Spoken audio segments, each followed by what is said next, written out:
Hey guys, what's up? Welcome back here to today's episode of Intuitive Angling, and hope you guys are having a good day and really appreciate y'all swinging by the channel to check the video out. Guys, today we're going to be talking about it seems like every week there's some drama or controversy going on, but there's been a pretty much of a viral conversation going around the MFL Bass Pro Tour event that's going on down at the James River right now, where Jacob Wheeler came in and cut off Matt Becker on video, and while they were filming the show. Been a lot of people talking about this. I sort of want to give you my opinion on it and sort of discuss the broader picture of this whole situation regarding cutting people off and this and that. So we're going to get in that today's video. Also, guys, just a quick invitation out there. I wanted to invite everybody to please check out my Tackle Warehouse, the link in the description. Tackle Warehouse has got a bunch of really good summer sales going on right now. Like I said, I'll link everything in the description of that. And also I'll link our Fish of the Moment Lake Map Breakdown link in there. You guys know that Johnny Schultz and I have started the Fish of the Moment Lake Map Breakdowns up again. And if you guys are interested in checking that out, everything's in the description of the video. So I really appreciate that. Okay, guys, if you're not familiar with this, it's easy to Google it. You can just Google Jacob Wheeler cuts off Matt Becker, and there's a bunch of videos on it. But what happened is a couple days ago at the James River there, Matt Becker was fishing this one spot, and Jacob Wheeler pulled up right on top of him, basically, which was really strange because Jacob Wheeler had like a 45-pound lead, and he didn't even need to catch one, and Matt Becker in this particular situation was right on the bubble for making the cut and needed to catch a fish. So from that standpoint, that was not very considered on Jacob's part there. But I want to talk a little bit about the bigger picture on this whole scenario there in terms of when you discuss people cutting people off. Now, there's two different levels to this. There's the situation like what happened at the Bass Pro Tour where another pro cut a pro off.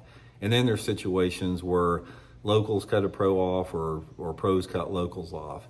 And if you guys have watched the video I did on that thing about Chris Baldane, the weekend anglers that do not fish tournaments have made it very clear.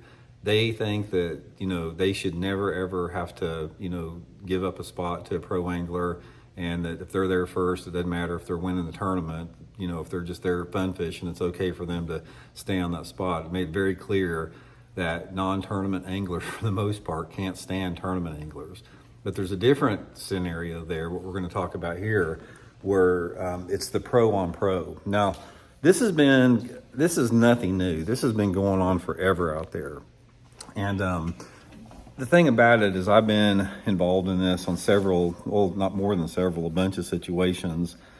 And one thing that I can tell you from my own experience, I've been involved in this a lot, is every situation is unique and different. And some situations, it's a simple misunderstanding of communication. Some situations, it's just a blatant move where somebody cuts somebody off intentionally, doesn't care what the ramifications are. And a lot of it, some people are just oblivious to the fact. So let's talk a little bit about that. But first of all, let's talk about this Jacob Wheeler, Matt Becker deal.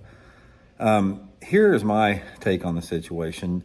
Jacob Wheeler, obviously probably the top pro in fishing today. He's rubbed a lot of people wrong for different reasons out there, and this doesn't help us cause that any as far as pulling up on this guy, on Matt Becker right in front of him like that.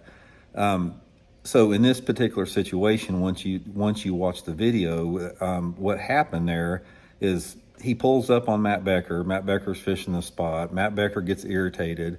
And then Jacob, I can hear him in the distance, and he's basically saying that he's been fishing this spot all week long and that Matt Becker knew he was fishing this spot.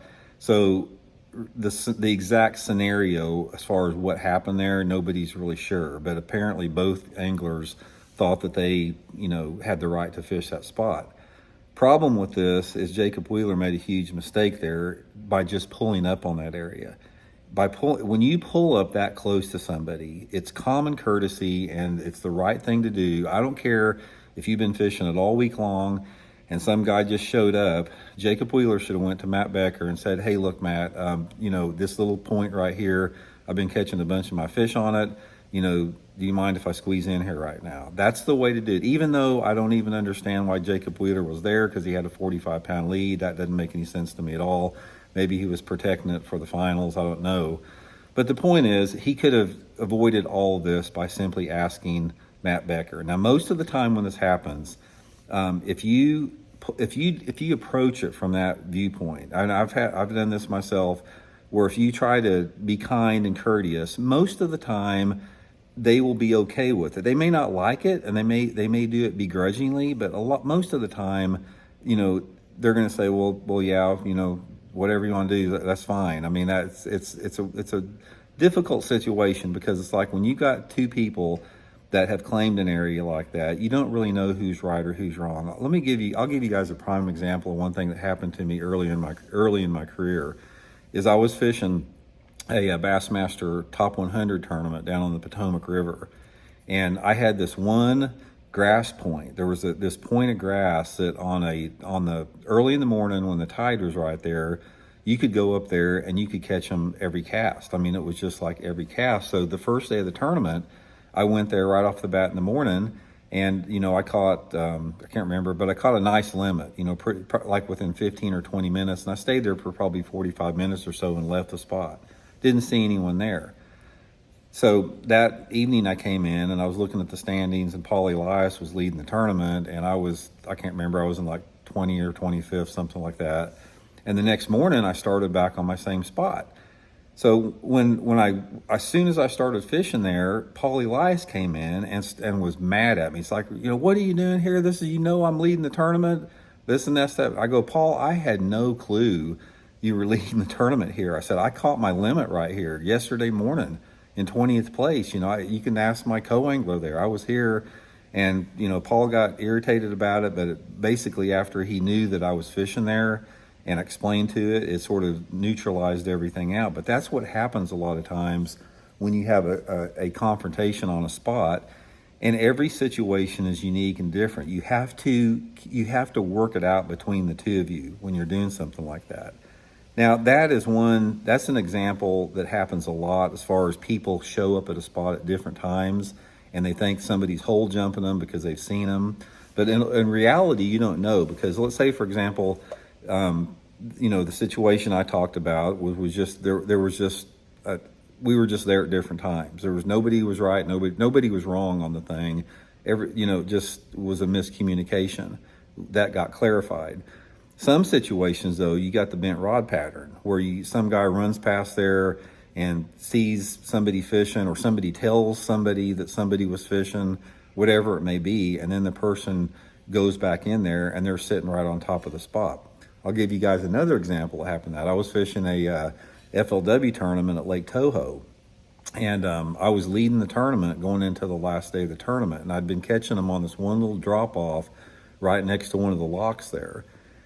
Next morning of the tournament, the tournament was cut down to the top 5, and we took out, and this one guy, I'm not going to mention his name, but one of the guys in the top 5 went right to the spot that I was catching them on and threw an anchor out. And I'm like, what the heck? I just freaking lost it. I mean, I absolutely reamed this guy out for 20 minutes, anchored right on the spot.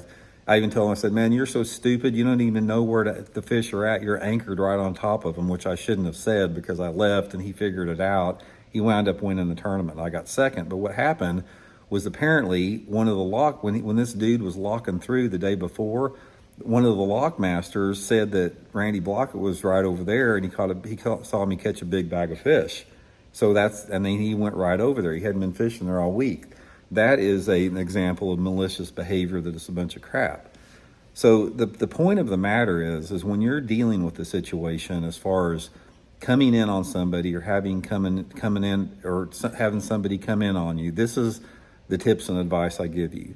Number one is, if you have a specific spot, say for example, you're not just fishing like a big giant grass area. You got one specific spot where the fish are at, and there's a boat pretty close to it, and you can tell that they're wanting to work it.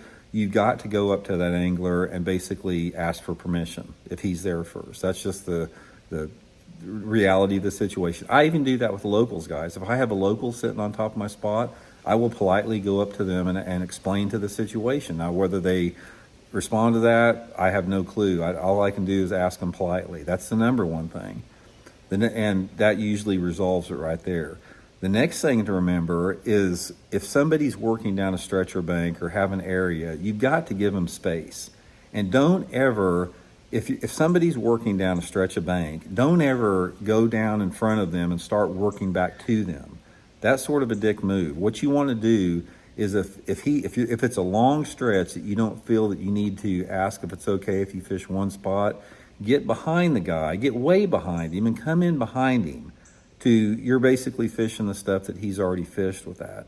Now, it's a different if it's like a 100-acre grass flat or something, or it's a half a mile stretch of riprap. That's a different situation. But when there's a point of which where you simply have got in too close, and that's something that most people know after fishing for a while. There's like a limit to how close that you can get to somebody, that you really have to learn and respect a little bit.